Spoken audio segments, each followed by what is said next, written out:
میرے سے کچھ لوگ ناراض بھی ہو جاتے ہیں اور میں حق بات کہنے سے جھجکتا بھی نہیں ہوں، وہ یہ ہے کہ ہمارے مذہبی طبقے بھی وقت کی اہمیت کو نہیں سمجھتے۔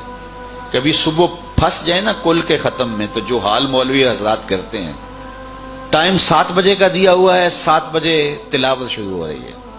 یہاں جب ٹائم دعا کا 7 بجے دیا تو 7 بجے دعا ہو جانی چاہیے، پوری دنیا میں کہیں ایسا نہیں ہوتا، اور تم تو مذہب کے نمائندے ہو تو تم ایسا کیوں کرتے ہو؟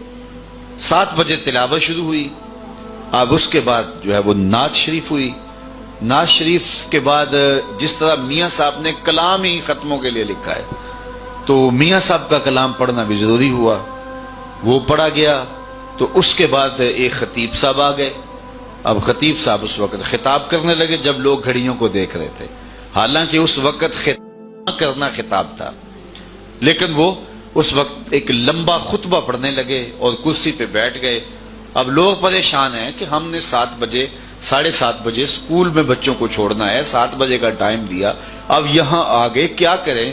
اگر اٹھ کے جائیں تو جن کی فوتگی ہوئی ہے، جوان بیٹا فوت ہوا ہے، جن کی والدہ فوت ہوئی ہے، وہ کیا سوچیں گے؟ یہ درمیان سے اٹھ کے چلے گئے۔ اب یہ حکمت ہی نہیں سمجھ رہے، اور یہ اب خطاب شروع ہو گیا، اور خطاب اتنا لمبا اور بے مقصد، اس میں بات بھی کچھ نہیں ہے۔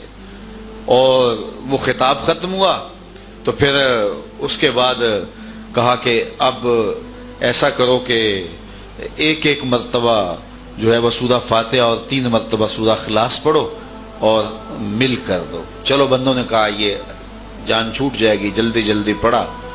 اب وہ کھڑے ہو گئے اور اتنی لمبی فہرست تھی جس میں لکھا تھا اتنے ختمات قرآن مجید، اتنی مرتبہ اللہم اجرنا من النار، اتنی مرتبہ یہ، اتنی مرتبہ یہ، تو وہ سارا جو ہے وہ پڑھ کے سنانے لگے۔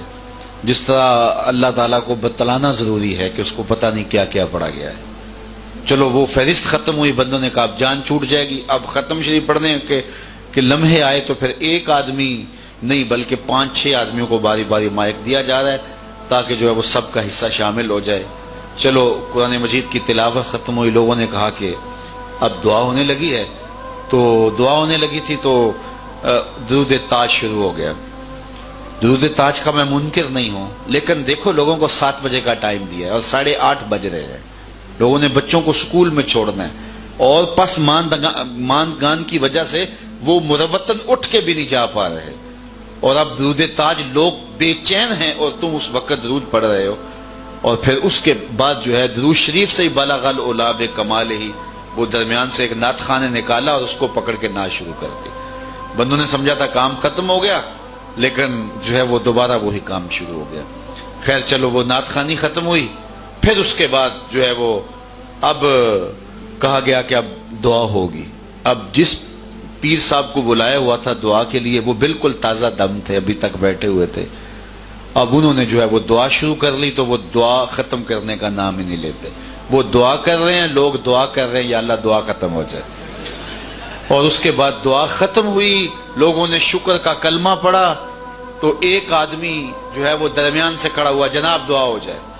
تو جو ابھی ہو رہی تھی یہ بد دعا ہو رہی تھی، تو اس نے جو ہے وہ یہ بتلانا تھا کہ میں بھی آیا ہوا ہوں، تو اس نے کھڑے ہو کر کہا کہ جناب دعا ہو جائے۔ اب پھر دوبارہ دعا شروع ہو گئی، اب دعا ختم ہوئی، لوگوں نے کہا اب گھر کو جانا جو ہے وہ نصیب ہوگا۔ ایک پکا سنی اٹھا، اس نے کہا 2 شیر سلام کے بھی ہو جائیں، تو اب سلام شروع ہو گیا۔ سلام کے بعد پھر دوبارہ دعا ہے، اور وہ کسی دوسرے کو موقع دینا ہے جو تازہ دم ہوگا، تو اس نے اب یہاں اپنے فن کا مظاہرہ کرنا ہے۔ مجھے بتائیے کیا یہ رسول اللہ کا دیا ہوا دین ہے؟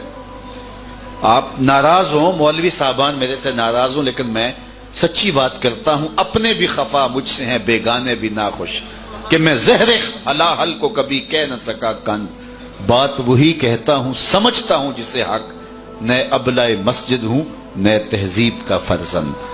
تو اس لیے ہمیں وقت کی قدر سمجھنی چاہیے، ہمیں وقت کی قدر سمجھنی چاہیے اور دیکھنا چاہیے کہ وقت کتنا قیمتی ہے اور لوگوں کا وقت کتنا اہم ہے، اور تھوڑے سے تھوڑا لوگوں کا وقت لیا جائے، اس میں زیادہ سے زیادہ ان کو ڈلیور کیا جائے۔ لیکن جب دامن جھاڑ کے اٹھ کے لوگ گئے تو کیا سنا تھا، کیا سمجھا تھا، کسی سے پوچھ لو، کسی کو پتہ ہی نہیں کیا سنا تھا، اور بیٹھے ہوئے ہیں لوگ بیچارے 6:30 بجے کے اور 9 بجے گھر واپس جا رہے ہیں۔ اب مروتاً بیٹھنا بھی پڑا، اور پھر جب واپس جا رہے ہوتے ہیں لوگ جو باتیں کر رہے ہوتے ہیں وہ مولوی صاحبان نہیں سنتے کہ کیا لوگ کر رہے ہوتے ہیں. تو یہ کیا ہے؟ میں ایک مثال دی آپ کے سامنے بڑی واضح کہ جمعہ زیادہ اہم ہے ظہر سے، لیکن خطبہ شامل ہوا تو اس کی بھی 2 رکعتیں کم کر دی گئیں. اور ہم مستحبات کو اتنا طول دے دیتے ہیں، اور پھر ہمارے آراس اور ہماری محافل نعت وہ جتنی لمبی ہوتی ہیں، اور جو وہ حال ہوتا ہے وہ تو خیر حال ہی اور ہے. اور پھر جب فرائض کی باری آتی ہے تو وہاں کوئی موجود بھی نہیں ہوتا.